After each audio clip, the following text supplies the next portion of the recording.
Students, इस video के ज़रिए मैं आप लोगों को interest on debentures under various cases निकालना सिखा रहा हूँ और ये आपको कैश फ्लो स्टेटमेंट में इंटरेस्ट ऑन डिबेंचर्स निकालने में बहुत हेल्प करेगा। तो मैंने यहाँ पर आपको जो डिबेंचर्स की वैल्यूज़ दे रखी हैं वो करंट ईयर में है ₹5 लाख, प्रीवियस ईयर में है ₹3 लाख और डिबेंचर का जो रेट ऑफ इंटरेस्ट है वो है 10%। ठीक है बच्चों, अब आपको यहाँ तो ये क्लियर नज़र आ रहा है कि डिबेंचर्स 3 लाख से 5 लाख हो रहे हैं, इसका मतलब डिबेंचर्स इशू हो रहे हैं। ठीक है बच्चों, अब केस 1 में कहा गया कि डिबेंचर्स के इशू होने की जो डेट है उसके बारे में कोई इंफॉर्मेशन गिवन नहीं है।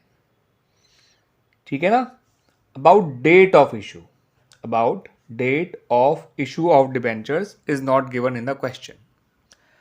तो ऐसे में आप डिबेंचर्स के ओपनिंग वैल्यू पे इंटरेस्ट निकालेंगे जो कि ₹3 लाख है, उसका 10% आएगा 30,000।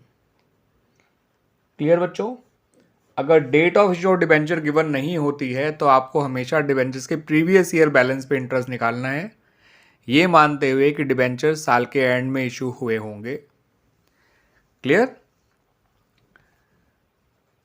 केस 2 में कहा है कि डिबेंचर इशू हुए थे ऑन 1 अप्रैल 2022, कि वो 1 अप्रैल 2022 को इशू हुए थे साल के ओपनिंग डेट पे। तो ऐसे में आपको इंटरेस्ट निकालना है on the closing balance of debentures. ठीक है बच्चों, ये आएगा आपका ₹50,000 इंटरेस्ट ऑन डिबेंचर्स। तो डिबेंचर अगर साल के शुरू में इशू हुए हैं तो आपको इंटरेस्ट निकालना है क्लोजिंग बैलेंस पे, इस बात को ध्यान रखिएगा। यहाँ पे हम बाकी केस से पहले आखिरी केस पे आ रहा हूँ। इसमें कहा है डिबेंचर्स आर इशूड ऑन 31 मार्च 2023, यानी कि क्लोजिंग डेट पे इशू हुए हैं। तो ऐसे में आपको इंटरेस्ट ऑन डिबेंचर निकालना है ऑन द ओपनिंग वैल्यू जो कि आएगा ₹30,000। तो केस 2 और 6 को ध्यान रखिएगा। अगर डिबेंचर ओपनिंग डेट में इशू हो गए हैं तो क्लोजिंग बैलेंस पे इंटरेस्ट निकालना है, अगर डिबेंचर्स क्लोजिंग डेट पे इशू हुए हैं तो ओपनिंग बैलेंस पे इंटरेस्ट निकालना है। और ये बात चाहे डिबेंचर इशू हुए हों चाहे डिबेंचर रिडीम हुए हों, इससे फ़र्क नहीं पड़ता, डेट के हिसाब से आपका इंटरेस्ट मैटर करता है। इशू है रिडीम अगर ओपनिंग डेट पे हुआ है तो क्लोजिंग बैलेंस पे इंटरेस्ट निकालना है, और इशू हो या रिडीम अगर क्लोजिंग डेट पे हुआ है तो ओपनिंग बैलेंस पे इंटरेस्ट निकालना है। ठीक है बच्चों, अब बीच में मैंने यहाँ पे 3 केसेस और ले रखे हैं जहां डिबेंचर्स किसी बीच की डेट पे इशू हुए हैं। ठीक है, ऐसे में क्या करना है वो भी समझ लीजिए। केस 3 में कहा है डिबेंचर्स आर इशूड ऑन 1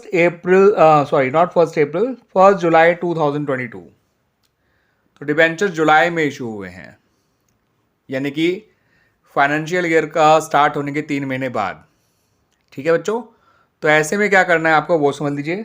आपको 3 महीने का इंटरेस्ट निकालना है ओपनिंग बैलेंस पे, बचे 9 महीने का इंटरेस्ट निकालना है क्लोजिंग बैलेंस पे।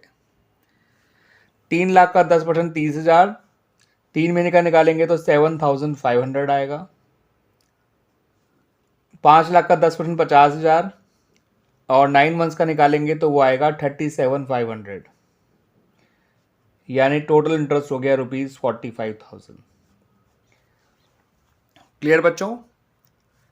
अब केस 4 में कहा है कि डिबेंचर इशू हुए हैं ऑन 1 अक्टूबर 2022, यानी फाइनेंशियल ईयर में 6 महीने बाद। तो ऐसे में 6 महीने का इंटरेस्ट निकालिए ओपनिंग बैलेंस पे, 6 महीने का इंटरेस्ट निकालिए क्लोजिंग बैलेंस पे। 3 लाख का 10% 30,000, आधे साल का 15,000।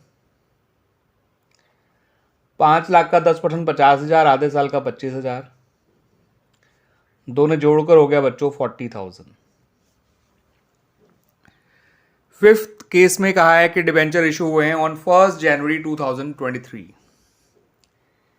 यानी कि 9 महीने बाद, करंट फाइनेंशियल ईयर में 9 महीने बाद उनको इशू किया गया है। तो 9 महीने का इंटरेस्ट निकालिए ओपनिंग बैलेंस पे, बचे हुए 3 महीने का इंटरेस्ट निकालिए क्लोजिंग बैलेंस पे। 3 लाख का 10% 30,000, 9 मंथ्स का आ जाएगा 22,500। ठीक है बच्चों, 5 लाख का 10% 50,000 और आप 3 महीने का निकालेंगे तो आएगा 12,500, ये आ जाएगा बच्चों ₹35,000। तो करंट फाइनेंशियल ईयर में जितने महीने के बाद भी इशू होते हैं, तो इशू होने से पहले के टाइम पीरियड का निकालिए प्रीवियस ईयर बैलेंस पे, इशू होने के बाद के टाइम पीरियड का निकालिए करंट ईयर क्लोजिंग बैलेंस पे या करंट ईयर बैलेंस पे। ठीक है बच्चों, जैसे यहाँ पर आपका देखा जाए, जब आपका ओपनिंग डेट पे इशू हुआ है तो आपको सीधा सीधा क्लोजिंग बैलेंस पे ही निकालना है, क्योंकि इशू होने से पहले का तो कोई टाइम पीरियड है ही नहीं। इशू होने के बाद 12 महीने हैं, तो क्लोजिंग बैलेंस पे 12 महीने का निकाल लिया।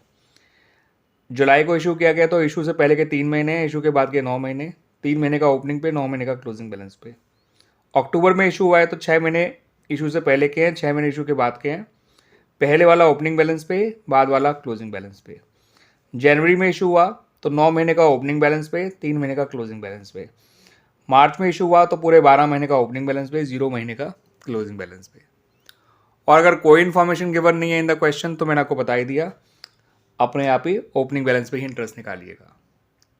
रही बात treatment of interest on debentures की, तो मैं वैसे ही बता तो चुका हूँ आप लोगों को बच्चों, लेकिन एक बार फिर बता देता हूँ कि जो इंटरेस्ट ऑन डिबेंचर्स है वो ऑपरेटिंग एक्टिविटीज़ में प्लस किया जाता है, ठीक है ना, और फाइनेंसिंग एक्टिविटीज़ में माइनस किया जाता है। ऑपरेटिंग में प्लस इसलिए करते हैं क्योंकि हमें एडजस्टमेंट करनी होती है for non operating and non cash items. तो interest on debenture is a non operating item, that's why जो पहले प्रॉफिट में से माइनस कर दिया गया था अब उसे वापस प्रॉफिट में प्लस करना है। और फाइनेंसिंग में इसलिए माइनस करते हैं क्योंकि इंटरेस्ट जो है डिबेंचर्स का है और डिबेंचर एक फाइनेंसिंग का आइटम है। ठीक है बच्चों, तो इसे फाइनेंसिंग में तो जाना ही है। और माइनस इसलिए हो रहा है बिकॉज इंटरेस्ट की पेमेंट करने से कैश का आउटफ्लो हो रहा है, और कैश का अगर आउटफ्लो हो रहा है तो उसकी वजह से कैश डिक्रीज हो रहा है, इसलिए इसे एक माइनस आइटम के तौर पे लिया गया है। क्लियर बच्चों, उम्मीद करता हूँ कि आपको ये एक्सप्लेनेशन काफ़ी अच्छा समझ में आया होगा और ये आपको काफ़ी हेल्प करेगा for calculating interest on debentures और उसका ट्रीटमेंट जब आपको कैश फ्लो स्टेटमेंट में करना होगा, तो आपको बहुत मदद मिलेगी इस पर्टिकुलर वीडियो से बच्चों।